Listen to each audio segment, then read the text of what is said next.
സുഷിൻ എൻ്റെ കൂടെ ഉള്ള സമയത്ത് എനിക്കറിയാം as A budding artist support is everything.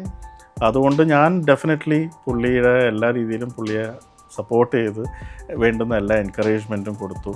അതുകൊണ്ട് ഇന്നും എനിക്ക് സന്തോഷം വരുമ്പം അവനെ വിളിക്കാം, അവൻ എന്നെയും വിളിക്കാം. കവർ സോങ് ചെയ്യുമ്പോൾ ആ കുട്ടിയും ആ കുട്ടിയുടെ ബാൻഡും അവർ പെർഫോം ചെയ്യുന്നു, ട്യൂൺ യൂസ് ചെയ്യുന്നത് എൻ്റെ, ലിറിക്സ് യൂസ് ചെയ്യുന്നത് റൈറ്ററിൻ്റെ. അതിൽ ഈ കാഴ്ചക്കാരായിരിക്കുന്ന ഇവരെന്തിനാണ് അവകാശം പറയുന്നത് എന്നുള്ളൊരു ചിന്ത വരുമ്പോൾ അന്നാ നമുക്കൊന്നും പറയാൻ പാടില്ല. പിള്ളേർ നമ്മളെക്കാളും ഒക്കെ വിളഞ്ഞ വിത്തുകൾ, അവർ നമ്മളെ കളറിൻ്റെ കൈ താക്കോൽ കൊടുക്കാന്ന് പറയില്ല. നമ്മളെ കൊണ്ട് തന്നെ റിലീസ് ചെയ്യിപ്പിച്ച് കഴിഞ്ഞാൽ പിന്നെ നമ്മൾ നാളെ പ്രശ്നം ഉണ്ടാക്കാൻ പോകില്ലല്ലോ. ഇപ്പൊ വിദ്യാജിയുടെ അടുത്താണ് തുടങ്ങിയത് ചേട്ടൻ്റെ ഈ ഹിറ്റ് സോങ്ങുകൾ ഈ 2000 ഇങ്ങനെ വന്നുകൊണ്ടിരിക്കുന്നത്. വിദ്യാജിയുടെ പാട്ടുകൾ അപ്പുറത്ത് വരുന്നു, 2 ഹിറ്റുകൾ സംഭവിക്കുന്നു, ഗുരുവിൻ്റെയും ശിഷ്യൻ്റെയും. ഇപ്പൊ വീണ്ടും സുഷിന്റെ പാട്ടുകൾക്കൊപ്പം ചേട്ടൻ്റെ പാട്ടുകൾ വരുന്നു, അല്ലെ വിഷ്ണു വിജയ് അല്ലേ? അതെങ്ങനെയാണ് അത്രയും ഈ ഒരു ട്രാവൽ കാണുന്നത് 22 ഇയേഴ്സിൽ ആ ഒരു ഷിഫ്റ്റ് വരുന്നതും? ഞാൻ ക്രോണിക് ബാച്ചിലർ ചെയ്ത് കഴിഞ്ഞപ്പം എനിക്ക് കിട്ടിയിരുന്ന വെൽക്കം വാസ് സ്ലൈറ്റ്ലി അൺഎക്സ്പെക്റ്റഡ്. അതായത് ആൾക്കാരുടെ അടുത്തുനിന്ന് സ്നേഹം കിട്ടിയെങ്കിലും ഞാൻ കൂടെ വർക്ക് ചെയ്തിരുന്ന ആൾക്കാർ അത്ര ഹാപ്പി ആയിട്ട് എനിക്ക് തോന്നിയിരുന്നില്ല. അതൊരു പക്ഷേ അന്നത്തെ കാലത്തെ ചിന്താഗതി വേറെ ആയിരുന്നു. ഒരാൾ വന്നു കഴിഞ്ഞാൽ കോമ്പറ്റീഷനായി മാറുമോ എന്നുള്ളൊരു സംഭവം. അപ്പം അതുപോലെ ഇനി ഫ്യൂച്ചറിൽ സംഭവിക്കാൻ പാടില്ല എന്നുള്ളൊരു സംഭവത്തിലാണ് സുഷിൻ എൻ്റെ കൂടെ ഉള്ള സമയത്ത് എനിക്കറിയാം as A budding artist support is everything. അതുകൊണ്ട് ഞാൻ ഡെഫിനറ്റ്ലി പുള്ളിയുടെ എല്ലാ രീതിയിലും പുള്ളിയെ സപ്പോർട്ട് ചെയ്ത് വേണ്ടുന്ന എല്ലാ എൻകറേജ്മെൻറ്റും കൊടുത്തു. അതുകൊണ്ട് ഇന്നും എനിക്ക് സന്തോഷം വരുമ്പം അവനെ വിളിക്കാം, അവൻ എന്നെയും വിളിക്കാം. ബന്ധമുണ്ട് ഉണ്ട്. ഇപ്പൊ നമ്മൾ കുറേ പഴയ പാട്ടുകൾ ഇപ്പോഴും എടുക്കുന്നുണ്ട്. അത് കഴിഞ്ഞ വർഷം മഞ്ഞുമല്ല് വന്നപ്പോൾ ഒരു പ്രശ്നം ഉണ്ടായതാണ്, ഇളയരാജ സാറ് അങ്ങനെയുള്ളതിന് കേസ് പോകുന്ന കാര്യങ്ങളൊക്കെ. അപ്പോൾ ചേട്ടൻ്റെ ഒരു പാട്ട് ഇപ്പോൾ പുതിയ തലമുറയിൽ ആരെങ്കിലും ഒരു പുതിയ സിനിമ എടുക്കുന്നു, പാട്ട് എടുക്കുകയാണെങ്കിൽ ചേട്ടൻ അതിലുള്ള ഒരു സ്റ്റാൻഡ് എന്താ? എൻ്റെ പാട്ട് എടുക്കുന്നുണ്ടെങ്കിൽ ഒന്ന് as a composer leave aside the rights and the money. As a composer ഞാൻ എപ്പോഴും ഹാപ്പി ആയിരിക്കും. കാരണം അവരത് എത്രയോ പാട്ടുണ്ടായിട്ട് അവർ ഈ പാട്ട് എന്തുകൊണ്ട് എടുക്കുന്നു, അത് അവർക്ക് ഈ പാട്ടിനോടുള്ളൊരു ഇഷ്ടമാണ്. അല്ലെങ്കിൽ ഈ പാട്ട് അവരുടെ മനസ്സിൽ അപ്പോൾ തോന്നിയതുകൊണ്ടല്ലേ ഈ പാട്ടിനെ അവർ തിരിച്ച് കൊണ്ടുവരുന്നത്.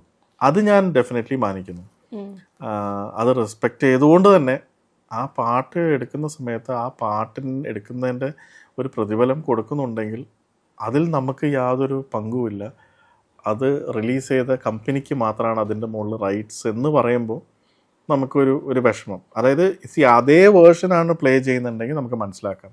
ആ ട്യൂൺ മാത്രമാണ് യൂസ് ചെയ്യുന്നതെങ്കിൽ ആ വേർഷന് ഇതുമായിട്ട് യാതൊരു ബന്ധവുമില്ല. ഇപ്പോൾ ഒരാൾ വെറുതെ ആ പടത്തിൽ ഒരു ഗിറ്റാർ വായിച്ച് എൻ്റെ പാട്ട് പാടുകയാണെങ്കിൽ അതിൻ്റെ റൈറ്റ്സ് ആക്ച്വലി എനിക്കും കൂടെ എന്താ പറയണ്ട അവകാശപ്പെട്ടതല്ലേ. പക്ഷെ അതിലെനിക്ക് യാതൊരു വോയിസ് ഇല്ല, അത് എൻ്റെ പാട്ടല്ല എന്നാണ് അവർ പറയുന്നത്. അതായത് അത് കൊടുക്കേണ്ടത് അത് വാങ്ങിച്ചവർക്കാണെന്ന് കേൾക്കുമ്പോൾ അത് ഉണ്ടാക്കിയ ആളുടെ ഒരു വിഷമം, അത് ഞാനും മാത്രമല്ല, ഞാനും അത് എഴുതിയ ആളുടേതും. നമ്മളൊക്കെ ജസ്റ്റ് കാഴ്ചക്കാരായിട്ടിരിക്കണം. പാട്ട് യൂസ് ചെയ്തു, ശരി, സന്തോഷം, പക്ഷെ നമുക്കതിലൊന്നും പറയാനില്ല എന്ന്. ചില മ്യൂസിക് ഡയറക്ടേഴ്സ് ഇപ്പോൾ എന്താണെന്ന് ചോദിച്ചാൽ റൈറ്റ്സ് വാങ്ങി വെക്കുക ചെയ്യുന്നത്, പലപ്പോഴും റെമ്യൂണറേഷനേക്കാൾ അതൊരു ബെറ്റർ സ്റ്റാൻഡാണോ? അങ്ങനെ തോന്നുന്നുണ്ടോ? റൈറ്റ്സ് വാങ്ങേണ്ട ആവശ്യമില്ല, റൈറ്റ്സ് കൊടുക്കാതിരുന്നാൽ മതി.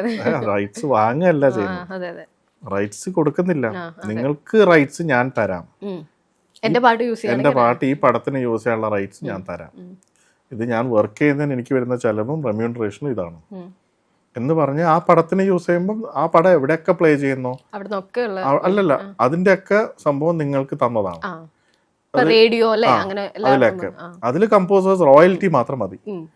പക്ഷെ അതല്ലാതെ നാളെ ഒരു കവർ സോങ് ഒരു കുട്ടി വായിക്കുകയാണെങ്കിൽ അത് ഇവരുടെ പാട്ടാണെന്ന് പറയുന്നത് നമുക്ക് യോജിക്കാൻ ബുദ്ധിമുട്ടുണ്ട്. കാരണം അതിൽ അവർക്ക് എന്താണുള്ളത്? കവർ സോങ് ചെയ്യുമ്പോൾ ആ കുട്ടിയും ആ കുട്ടിയുടെ ബാൻഡും അവർ പെർഫോം ചെയ്യുന്നു, ട്യൂൺ യൂസ് ചെയ്യുന്നത് എൻ്റെ, ലിറിക്സ് യൂസ് ചെയ്യുന്നത് റൈറ്ററിൻ്റെ. അതിൽ ഈ കാഴ്ചക്കാരായിരിക്കുന്ന ഇവരെന്തിനാണ് അവകാശം പറയുന്നത് എന്നുള്ളൊരു ചിന്ത വരുമ്പോൾ അന്നാ നമുക്കൊന്നും പറയാൻ പാടില്ല. അപ്പോൾ ഈ ചില സ്മാർട്ടായിട്ടുള്ള പിള്ളേരുണ്ട്, അവരെന്തെന്ന് വെച്ചാൽ പാടിക്കഴിഞ്ഞാൽ നമുക്ക് ഡയറക്റ്റ് നമ്മളെ കോൺടാക്ട് ചെയ്ത് നമ്മളെ വലിയൊരു ആഗ്രഹമാണ് നിങ്ങളുടെ പേജിലൊന്ന് ലോഞ്ച് ചെയ്ത് തരണം ഈ പാട്ട്. അപ്പം നമ്മൾ ആദ്യമൊക്കെ വിചാരിച്ചു അവരുടെ ഒരു ആഗ്രഹമല്ലേ, കേട്ട് നോക്കുമ്പോൾ തരക്കേടില്ലാണ്ട് ചെയ്തിട്ടുണ്ട്, എന്നാൽ പിന്നെ ചെയ്ത് കൊടുക്കുക. പക്ഷെ ഇവർ പിള്ളേർ നമ്മളെക്കാളും ഒക്കെ വിളഞ്ഞ വിത്തുകൾ, അവർ നമ്മളെ കളറിൻ്റെ കൈ താക്കോൽ കൊടുക്കാന്ന് പറയില്ല. നമ്മളെ കൊണ്ട് തന്നെ റിലീസ് ചെയ്യിപ്പിച്ച് കഴിഞ്ഞാൽ പിന്നെ നമ്മൾ നാളെ പ്രശ്നം ഉണ്ടാക്കാൻ പോകില്ലല്ലോ. അപ്പം ഞാൻ ചോദിച്ചല്ല റിലീസ് ചെയ്യുന്നത് ഓക്കെ, അപ്പം എൻ്റെ പേജിൽ അല്ല നിങ്ങളുടെ പേജിലല്ല ഇത് റെക്കോർഡ് ലേബിളിൻ്റെ ലിങ്ക് ഉണ്ട്, ആ ലിങ്ക് മാത്രം ഷെയർ ചെയ്യുക, കാരണം അവരുടെ പാട്ടാണ്.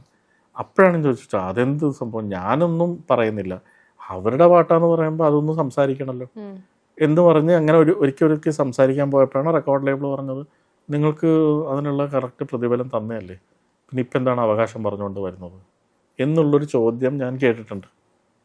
അപ്പോഴാണ് എനിക്ക് ശരിക്കും ഇത് ഹേർട്ടിംഗ് ആയിട്ട് തോന്നിയത്.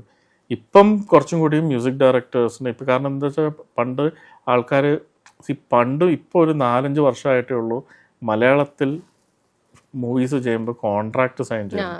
ഇതിൻ്റെ മുമ്പ് ഇതുപോലും ഇല്ല, നമ്മൾ ആർക്കും ഒന്നും എഴുതി കൊടുത്തിട്ടില്ല. കൊടുത്തു എന്ന് അവകാശപ്പെട്ടുകൊണ്ടാണ് പ്രൊഡ്യൂസേഴ്സ് ഇവർക്ക് കൊടുത്തിരിക്കുന്നത്. അപ്പം എന്തെങ്കിലും നമ്മൾ ആര് നിങ്ങൾക്ക് തന്നു എന്ന് ചോദിച്ചാൽ തീരുന്ന സംഭവം ഇത്.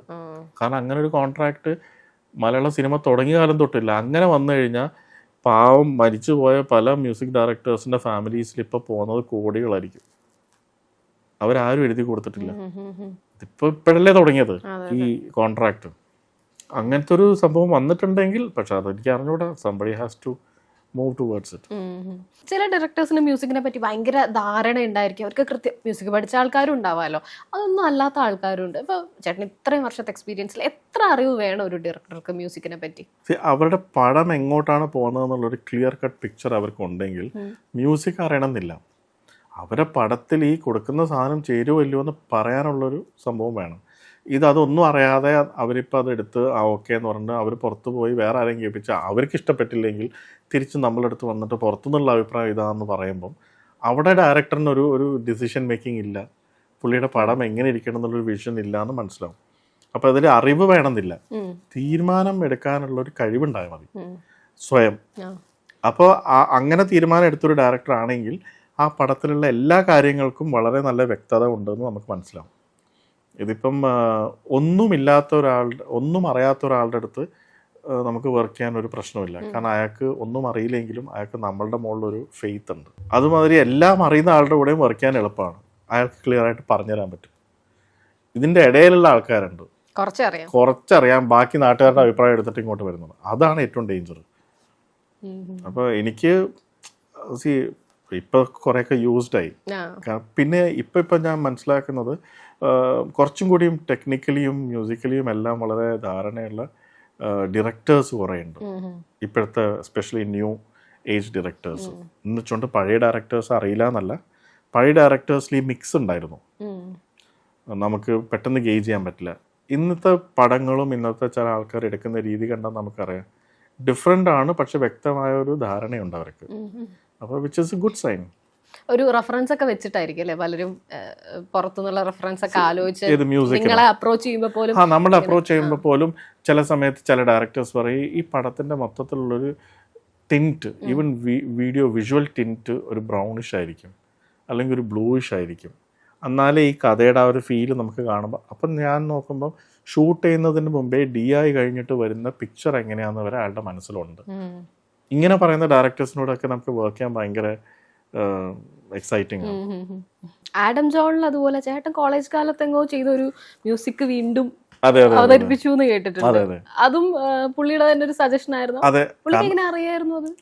പുള്ളിക്ക് അറിയുന്ന പറഞ്ഞാൽ അതിന് മുമ്പേ ചെയ്ത ഒരു പാട്ടുണ്ടായിരുന്നു, നല്ല പാട്ടായിരുന്നു അത്. അതാണ് പിന്നെ നമ്മുടെ ഇതിൽ വന്നത് സൺഡേ ഹോളിഡേയിൽ. അല്ല, മഴ പാടും. അത് ആഡം ജോണിന് വേണ്ടിയിട്ട് ഞാൻ ചെയ്തു വെച്ച പാട്ടായിരുന്നു. അതിൻ്റെ ഡയറക്ടറിന് വളരെ ഇഷ്ടപ്പെട്ടു. അതൊരു കുറച്ച് ടാസ്ക് ആയിരുന്നു ആ ഡയറക്ടറിനെ തൃപ്തിപ്പെടുത്തുന്നത്. കാരണം ഞാൻ ആ പടത്തിൻ്റെ 5ാമത്തെ മ്യൂസിക് ഡയറക്ടറായിരുന്നു. ഞാൻ വരുന്നതിൻ്റെ മുമ്പേ അതിൽ 4 പേരുമായിട്ട് ഡയറക്ടർ ഇരുന്നിട്ട് എന്തൊക്കെയോ കാരണങ്ങൾ കൊണ്ട് അവർ ചെയ്തതിൽ തൃപ്തി വരാതെ പടം ഷൂട്ട് വരുന്നു, ആളെ ഇതുവരെ കിട്ടിയില്ല എന്ന് പറഞ്ഞിരിക്കുന്ന ഒരു അവസ്ഥയിലാണ് പൃഥ്വി എന്നെ വിളിക്കുന്നത്. അപ്പം എന്നെ വിളിച്ചിട്ട് പറഞ്ഞു ഇങ്ങനെ 3-4 പേര് മുമ്പേ നോക്കിയതാണ്, പക്ഷെ ഇയാൾ ആരുടെയും സംഭവത്തിൽ അങ്ങനെ പെട്ടെന്നൊന്നും തൃപ്തി വരുന്ന ഡയറക്ടറല്ല. അപ്പം ഞാൻ പറഞ്ഞു ദീപക് ദേവിനെ ഞാൻ കണക്ട് ചെയ്ത് തരാം. അപ്പം ഞാൻ പുള്ളിയുടെ അടുത്ത് ചോദിച്ചു അങ്ങനെ ആരെയും കിട്ടാതെ വരുമ്പോഴാണ് നിങ്ങൾക്ക് എന്നെ ഓർമ്മ വരുന്നത്, അല്ലാതെ അപ്പോൾ പുള്ളി പറഞ്ഞു ഇല്ല ഞാൻ ഫസ്റ്റ് നിങ്ങളുടെ പേരാണ് പറഞ്ഞത്. പക്ഷേ അത് പുള്ളി ഓൾറെഡി കുറച്ച് ഫ്രണ്ട്സുമായിട്ടൊക്കെ ഇങ്ങനെ ഡിസ്കസ് ചെയ്ത് വെച്ചുകൊണ്ട് അങ്ങനെ നമ്മൾ ശരി ആളെ വിടുമെന്ന് പറഞ്ഞു, അത് ഇനി കിടന്ന് ഉരുളണ്ടെന്ന് പറഞ്ഞു. അപ്പോൾ അങ്ങനെ പുള്ളി ആളെ വിട്ടു. അങ്ങനെ വന്നിരുന്നു. അപ്പോൾ പുള്ളിയുടെ ടേസ്റ്റും കാര്യങ്ങളൊക്കെ പറഞ്ഞു. ട്യൂൺ ഉണ്ടാക്കി. ചക്ക വീണ് പോലെത്ത പോലെ ആദ്യത്തെ ട്യൂണിൽ തന്നെ പുള്ളിക്ക് ഇഷ്ടപ്പെട്ടു. അപ്പോൾ പുള്ളി പറഞ്ഞാ ചേട്ടാ ഇത് ഓക്കെയാണ്. അപ്പോൾ ഞാൻ ഓർത്തേ ഇയാൾ ഇങ്ങനെയാണെന്നല്ലല്ലോ പൃഥ്വി പറഞ്ഞത്. 5 ആളെ മാറ്റി. അതെ. അപ്പം ഞാൻ ശരിക്കും പ്രിപ്പയർഡ് ആയിട്ടിരിക്കുകയായിരുന്നു. ഞാൻ വിചാരിച്ചു അങ്ങനെ പുള്ളി തൃപ്തി വരുന്നവരെ, കാരണം ആ ഒരു പ്രതീക്ഷയിലായിരിക്കുമല്ലോ, പുള്ളിക്ക് ടെൻഷൻ ഉണ്ടാവുമല്ലോ. ആദ്യത്തെ ട്യൂൺ പുള്ളിക്ക് ഇഷ്ടപ്പെട്ടു. പുള്ളി പറഞ്ഞു ഓക്കെ. അപ്പോൾ ചേട്ടൻ്റെ ഫേവറേറ്റ് കോമ്പിനേഷൻ കൈതപ്രം തിരുമേനിയല്ലേ?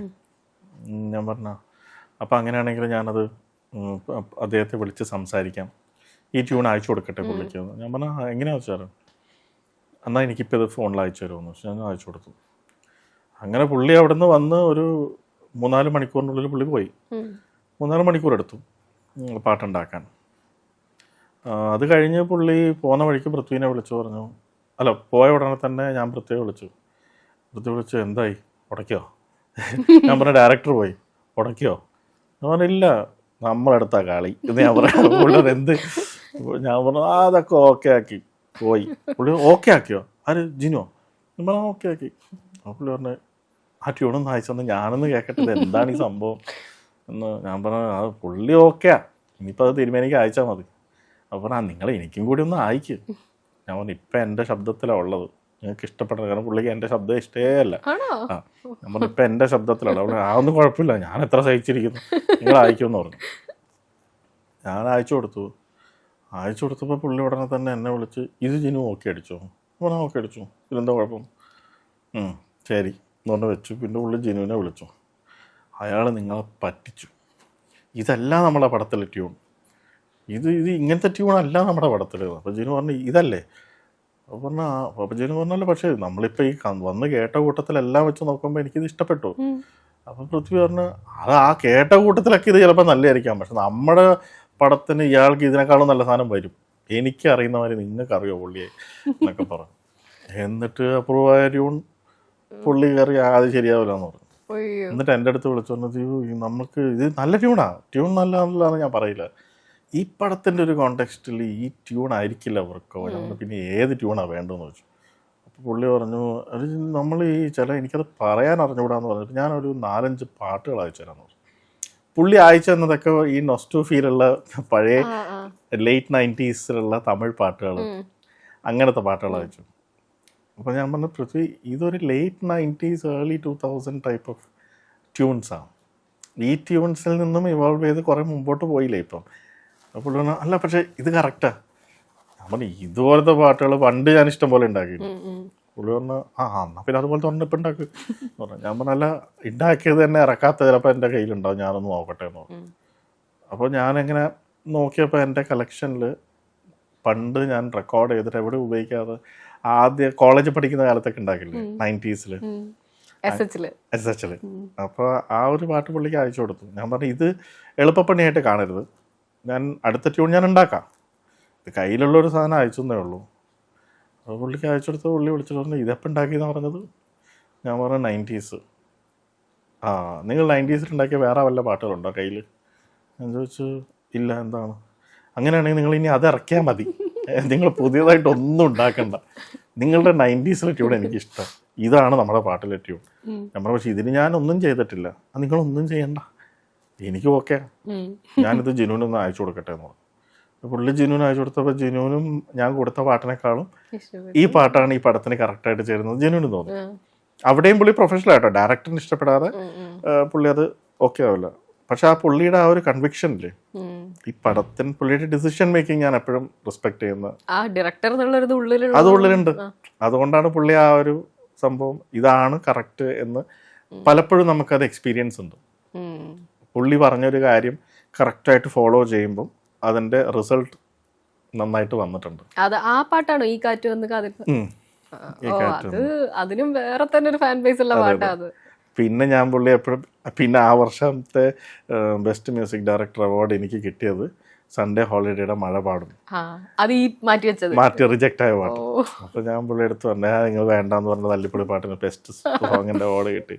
അപ്പോൾ പറഞ്ഞു ഞാൻ പാട്ട് മോശമാണെന്ന് പറഞ്ഞില്ല, ഈ പടത്തിന് പറ്റൂല എന്നേ പറഞ്ഞുള്ളൂ, പാട്ട് നല്ലതാന്ന് ഇപ്പൊ നിങ്ങൾക്ക് മനസ്സിലായില്ലേ എന്ന് പറഞ്ഞു. ഈ സപ്പോർട്ട് എന്നുള്ളത് വളരെ ഇമ്പോർട്ടൻ്റ് അല്ലേ ഒരു ഇനീഷ്യൽ സ്റ്റേജിൽ. അപ്പോൾ ആ ചെന്നൈയിലേക്ക് ഇവിടെ ഉള്ളവരൊന്നും ആക്സെപ്റ്റ് ചെയ്യാത്ത ഒരാൾ ചെന്നൈയിൽ പോയി അവിടെ നിന്ന് എങ്ങനെയാ ആ വേര് ഉറപ്പിച്ചെടുത്ത്? അതൊരു സ്ട്രഗ്ലിങ് സ്റ്റേജ് തന്നെയായിരുന്നു. കാരണം ഇനീഷ്യലി അതൊക്കെ ഉള്ളതുകൊണ്ടാണ് എനിക്ക് പുതിയ പിള്ളേരെ കാണുമ്പം ഞാൻ കണ്ണും പൂട്ടി സപ്പോർട്ട് ചെയ്യുന്നത്. കാരണം ഞാൻ അത്രമാത്രം ആ സ്റ്റേജിൽ സഫർ ചെയ്തിട്ടുണ്ട്. സഫർ ചെയ്യാന്ന് പറഞ്ഞാൽ ഒന്നാമത് വീട്ടിൽ നിന്ന് റിവോൾട്ട് ചെയ്തിട്ടാണ് ചെന്നൈ പോകുന്നത്. വീട്ടുകാർക്ക് എന്നോട് നല്ല വിഷമം ഉണ്ടായിരുന്നു. പഠിത്തം അവർ വിട്ട കോഴ്സിന് അല്ലാതെ മ്യൂസിക്കിലേക്ക് ലൈഫ് ഡൈവേർട്ട് ചെയ്യുമ്പം എന്നെ ഒരു നാട്ടിലേക്ക് പറഞ്ഞു വിട്ടതായിരുന്നു. അവിടുന്ന് ഞാൻ തിരിച്ചു വന്നു മ്യൂസിക് എന്ന് പറഞ്ഞിരിക്കുമ്പോൾ ആരും ഹാപ്പി ആയിരുന്നില്ല. അപ്പോൾ ഞാനെന്നാൽ ഓക്കെ, എൻ്റെ കാര്യങ്ങൾ ഇനി നിങ്ങളാരും നോക്കണ്ട, ഞാൻ ചെന്നൈക്ക് പോവാം എന്ന് പറഞ്ഞുകൊണ്ട് കുറച്ച് പൈസയും കൊണ്ട് പോയതാണ്. അവിടെ ചെന്ന് കഴിഞ്ഞപ്പം ഇപ്പോൾ ഇത് പറഞ്ഞപ്പോൾ എനിക്ക് ഓർമ്മ വന്ന ഒരു ഇൻസിഡൻറ്റാണ്. അത് ചെന്ന് കഴിഞ്ഞപ്പം എന്താണെന്നറിയില്ല, ഒരു കഷ്ടകാലം കൊണ്ട് അന്ന് കീബോർഡിൽ കണക്ട് ചെയ്യുന്ന ഒരു യൂണിറ്റ് ഉണ്ട്. അതിലാണ് നമ്മൾ സാമ്പിൾസ് ഒക്കെ ലോഡ് ചെയ്യുന്നത്. ആ കീബോർഡിൽ ഡയറക്റ്റ് CD ഇടാൻ പറ്റില്ല. അതിലിട്ട് ലോഡ് ചെയ്ത് സാമ്പിൾസ് ലോഡ് ചെയ്ത് കഴിഞ്ഞിട്ടാണ് പ്രോഗ്രാം ചെയ്യുന്നത്. ആ യൂണിറ്റ് ചീത്തയായി പോയി, അത് വർക്ക് ചെയ്യാതെ വന്നു. അപ്പോൾ അവിടെ ചെന്ന് കഴിഞ്ഞ് ഇനീഷ്യലി കുറച്ച് വർക്ക് ചെയ്ത് കഴിഞ്ഞപ്പം ഇങ്ങനെ ഒരാൾ എത്തിയിട്ടുണ്ടെന്ന് അറിഞ്ഞു. പിന്നെ വർക്ക് വരുമ്പോൾ വർക്ക് ചെയ്യാനുള്ള എക്യുപ്മെൻറ്റ് കയ്യിലില്ല. ഇതിനൊരു 25,000 റുപ്പീസ് ആവും. അപ്പോൾ ഈ 25,000 റുപ്പീസ് ഉണ്ടെങ്കിലേ എനിക്കിത് ഇത് വേറെ ഒന്നും വാങ്ങിയാലേ ഇനി വർക്ക് ചെയ്യാൻ പറ്റുള്ളൂ. എന്നാൽ വർക്ക് കിട്ടിയാലേ 25,000 റുപ്പീസ് കിട്ടുകയുള്ളൂ. ഇത് കോഴിയാണോ മുട്ടയാണോ അതെന്നുള്ളൊരു അവസ്ഥയിലേക്ക് പോയി. എങ്ങനെ പൈസ ഉണ്ടാക്കും? വീട്ടിൽ ഇനി എനിക്ക് പറയാനും പറ്റില്ല, കയ്യിൽ വേറെ പൈസയും ഇല്ല എന്നുള്ളൊരു അവസ്ഥ ഉണ്ടായിരുന്നു. പിന്നെ എന്നെ ആ സമയത്ത് സന്ദീപ് ചൗത്ത എന്ന് പറയുന്ന മ്യൂസിക് ഡയറക്ടർ, അന്നത്തെ ഒരു ഹിറ്റ് മ്യൂസിക് ഡയറക്ടറാണ്, ഹിന്ദിയൊക്കെ ചെയ്യുന്ന പുള്ളിയുടെ മാനേജർ വിളിച്ചു, ഇങ്ങനെ വർക്ക് ഉണ്ട്. ഈ പ്രശ്നം പറയുന്നത് പ്രൊഫഷണൽ അല്ലല്ലോ. അതുകൊണ്ട് ഞാൻ പറഞ്ഞു ഇപ്പോഴൊന്നും അടുത്തൊന്നും ഡേറ്റ് ഇല്ല, എന്തായാലും ഒരു 20 days കഴിഞ്ഞിട്ട് ഇപ്പോൾ ചെയ്തുകൊണ്ടിരിക്കുന്ന വർക്ക് കഴിയും. എന്നോട് ചോദിച്ചാൽ എവിടെയാണ് വർക്ക് ചെയ്യുന്നത്? അപ്പം ഞാനൊരു തെലുങ്ക് മ്യൂസിക് ഡയറക്ടറിൻ്റെ പേര് പറഞ്ഞു. ഞാൻ പ്രതീക്ഷിച്ചില്ല ഇവരൊക്കെ കണക്റ്റഡ് ആണ്. ഞാൻ പറഞ്ഞാൽ ആ പുള്ളിയുടെ വർക്ക് ഇപ്പോൾ ചെയ്തുകൊണ്ടിരിക്കുക. ആണോ, ഓക്കെ, എന്നാൽ അത് കഴിഞ്ഞിട്ട് വിളിക്കാമെന്ന്. ഇവർ പാരലി ചെക്ക് ചെയ്യുന്നുണ്ട്, അതായത് ചെയ്യുന്നുണ്ടോ എന്നല്ല, ആ മ്യൂസിക് ഡയറക്ടറിനെ വിളിച്ചിട്ട് എന്നെ കിട്ടുമോയെന്ന് ചോദിക്കാൻ വേണ്ടി വിളിച്ചത്. ഒന്ന് ഇയാളെ വിട്ടു തരുമോ നമുക്ക്? ആ മ്യൂസിക് ഡയറക്ടർ പറഞ്ഞില്ല, ഇവിടെ ഇല്ല. പിന്നെ ഡയറക്റ്റ് മാനേജർ എൻ്റെ വീട്ടിലെത്തി കഴിഞ്ഞിട്ട് ചോദിച്ചു, അല്ല നിങ്ങൾ അവിടെ വർക്ക് ചെയ്യുന്നില്ല എന്നല്ലോ. അപ്പോൾ വന്നു കഴിഞ്ഞപ്പം ഉച്ചയ്ക്ക് ഞാൻ നല്ല ഉറക്കത്തെ എഴുന്നേറ്റ് വന്നപ്പോൾ പറഞ്ഞു, നിങ്ങൾ വർക്ക് ചെയ്തുകൊണ്ടിരിക്കുകയെന്നല്ലേ പറഞ്ഞത്? അപ്പോൾ ഞാൻ പറഞ്ഞ് ഇരിക്കുമെന്ന് പറഞ്ഞ കാര്യം പറഞ്ഞു. ഞാൻ പറഞ്ഞു എൻ്റെ എക്യുപ്മെൻ്റ് അവസ്ഥ ഇതെങ്ങനെ നിങ്ങളുടെ അടുത്ത് പറയാം, പക്ഷേ എനിക്കിത് ശരിയാക്കാനുള്ളൊരു ഫണ്ട് എവിടെന്നെങ്കിലും ശരിയായാൽ ഞാൻ ഉടനെ ശരിയാക്കിയിട്ട് വർക്കിന് വരാം. പിന്നെ ഇത് വർക്ക് ചെയ്തിട്ട് ഇത് ശരിയാക്കാന്ന് വെച്ചാൽ അതും നടക്കുന്നില്ല ഈ സിറ്റുവേഷനിലാണ്.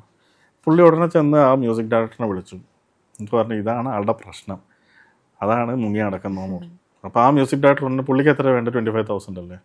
അപ്പം നമ്മളുടെ ഈ പ്രോജക്റ്റ് ഫുള്ള് ചെയ്ത് കഴിഞ്ഞാൽ പുള്ളിക്ക് 25,000 റുപ്പീസ് കൊടുക്കാം. ആ കൊടുക്കുന്ന പൈസ ആദ്യം കൊടുക്കാമെന്ന് പറഞ്ഞു. അപ്പോൾ പുള്ളിക്ക് ഈ എക്യുപ്മെൻറ്റ് വാങ്ങാം, എന്നിട്ട് പുള്ളി നമുക്ക് വേണ്ടിയിട്ട് ഫുള്ള് വർക്ക് ചെയ്തിട്ട് പോട്ടെ. അപ്പോൾ കറക്റ്റ് എക്യുപ്മെൻ്റ് പൈസ എനിക്ക് കിട്ടി. പക്ഷെ എൻ്റെ പേഴ്സണൽ കാര്യങ്ങൾക്കുള്ള പൈസ ഒന്നുമില്ല, ഫുൾ സീറോ ആണ്. ഭക്ഷണം കഴിക്കാനോ അതിനൊന്നും പൈസ ഇല്ല. പക്ഷെ അവിടെ ഒരു അഡ്വാൻറ്റേജ് എന്താ വെച്ചാൽ ഇവരെല്ലാം നൈറ്റ് ബേർഡ്സാണ്.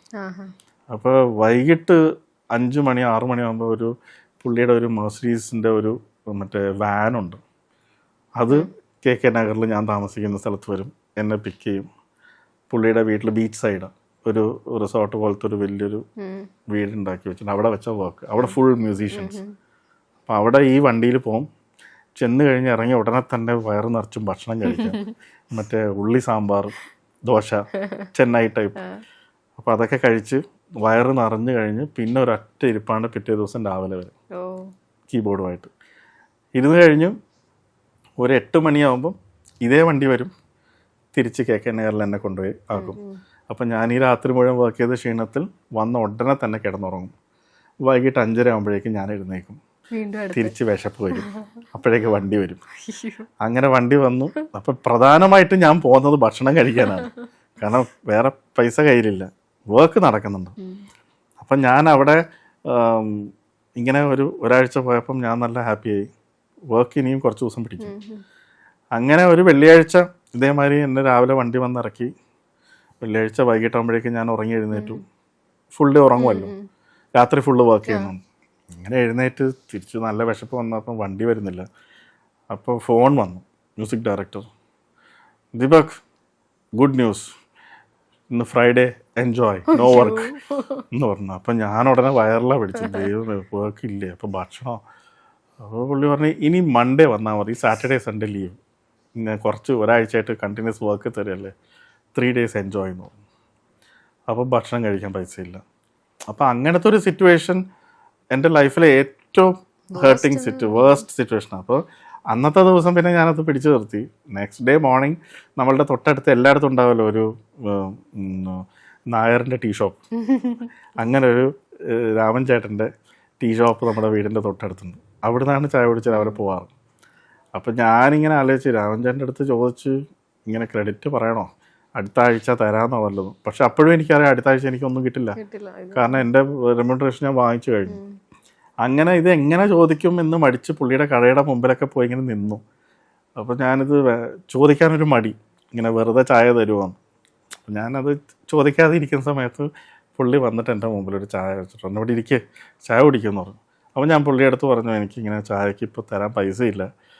അപ്പോൾ പുള്ളി എൻ്റെ അടുത്ത് പറഞ്ഞു അതിന് പൈസ ഞാൻ ചോദിച്ചില്ലല്ലോ എന്ന് പറഞ്ഞു. അപ്പോൾ പുള്ളി പറഞ്ഞു എടോ ഇതുപോലെ കുറേ ആൾക്കാരെ ഞാൻ നാട്ടിൽ നിന്ന് വന്ന് കണ്ടിട്ടുള്ളതാണ്, അപ്പോൾ അതുകൊണ്ട് താൻ അതൊന്നും ഓർത്ത് വിഷമിക്കേണ്ടെന്ന് പറഞ്ഞാൽ മറ്റേ ആ ഒരു ഗ്ലാസ് ജാറിലുള്ള കപ്പ് കേക്കും തന്നു. അങ്ങനെ അത് കഴിച്ചു. 2 ദിവസം കപ്പ് കേക്ക് മാത്രം, ഒരു നേരം ഉച്ചയ്ക്ക് മാത്രം കപ്പ് കേക്കും ചായയും കുടിച്ച് നിന്നു. തിങ്കളാഴ്ച ആകുമ്പോഴേക്ക് തിരിച്ച് വണ്ടി വന്നു, പോയി തിരിച്ച് സാമ്പാറും ഇതും കിട്ടി. അപ്പം ആ ഒരു സിറ്റുവേഷൻ കണ്ടുവന്ന ഞാനായതുകൊണ്ട് എനിക്ക് സത്യം പറഞ്ഞാൽ ഈ പറയുന്ന ഈ സോഷ്യൽ മീഡിയയിലെ സംഭവങ്ങളൊന്നും കാണുമ്പോൾ ഒന്നും തോന്നുന്നില്ല. കാരണം ഏറ്റവും ഹാർഡ്ഷിപ്പ് അതാണ്. ഞാൻ അത് അനുഭവിച്ച് വന്ന ഒരാളാണ്. പിന്നെ ഈ പറയുന്ന ഫാൻസിൻ്റെ സംഭവം അവർ പറയും, അവരിഷ്ടപ്പെടുന്ന ഒരു നടൻ്റെ മുകളിലുള്ള ഒരു എന്താ ഇമോഷണൽ കണക്റ്റ്, അവർക്ക് വേണ്ടുന്ന സാധനം അവർക്ക് ഇടി കിട്ടിയില്ല എന്ന് പറഞ്ഞാൽ അവർ പറയട്ടെ, നമുക്ക് അടുത്ത പടത്തിൽ ശരിയാക്കാനുള്ള കാര്യമല്ലേ ഉള്ളൂ. അതെ തീർച്ചയായും. അടുത്ത പടത്തിനെ പറ്റി എന്താണ് ഇപ്പോൾ പറയാൻ പറ്റുക? അടുത്ത പടത്തെക്കുറിച്ച് ഒന്നും ഇപ്പം ഡിസ്ക്ലോസ് ചെയ്തില്ല. എൻ്റെ പ്രൈമറി ഇൻട്രസ്റ്റ് ഇപ്പം കുറച്ച് നാൾ ഞാൻ ഈ പറയുന്ന ഇൻഡിപെൻഡൻറ്റ് സംഭവത്തിൽ, കാരണം അത് കുറേ നാളായിട്ടുള്ളൊരു ആഗ്രഹം. അപ്പോൾ പടം ചെയ്യുന്നുണ്ട് ഡെഫിനറ്റ്ലി, അത് എൻ്റെ വർക്ക് നടന്നുകൊണ്ടിരിക്കുന്നത്. പക്ഷെ ഒരു മേജർ സംഭവം എന്ന് പറഞ്ഞാൽ എനിക്ക് ആ പടത്തിൻ്റെ പേര് ഇപ്പോൾ പറയാൻ പാടില്ല, കാരണം പേരിട്ടിട്ടില്ല, വർക്ക് ഇൻ പ്രോഗ്രസ്സാണ്. അപ്പോൾ അതുവരെ അവരത് കോൺഫിഡൻഷ്യലാക്കി വെക്കാൻ പറഞ്ഞു. പക്ഷെ എന്നാൽ തന്നെ ഇത് ഞാൻ ഓപ്പൺ ആയിട്ട് പറയാം, എൻ്റെ ആഗ്രഹം, എൻ്റെ സ്വപ്നം ഇതാണ്. അതുകൊണ്ട് ഇങ്ങനെ ഒരു സംഭവം വരുമ്പോൾ എല്ലാവരും സപ്പോർട്ട് ചെയ്യണം എന്ന എൻ്റെ ഒരു റിക്വസ്റ്റും കൂടിയാണ്. എൻ്റെ കുറേ നാളായിട്ടുള്ളൊരു സ്വപ്നമാണിത്, ഇൻഡിപെൻഡൻ്റ് ആയിട്ടൊരു പാട്ടിറക്കണം. തീർച്ചയായിട്ടും. അപ്പോൾ വൺസ് അഗൈൻ ഹാപ്പി ഓണം ചേട്ടാ. Thank you so much. കുറേ കഥ കേൾക്കാൻ പറ്റി, ഈ ഓണത്തിന് നല്ലൊരു ഇന്റർവ്യൂ ചെയ്യാൻ പറ്റിയല്ലോ. ഒരുപാട് സന്തോഷം. Thank you.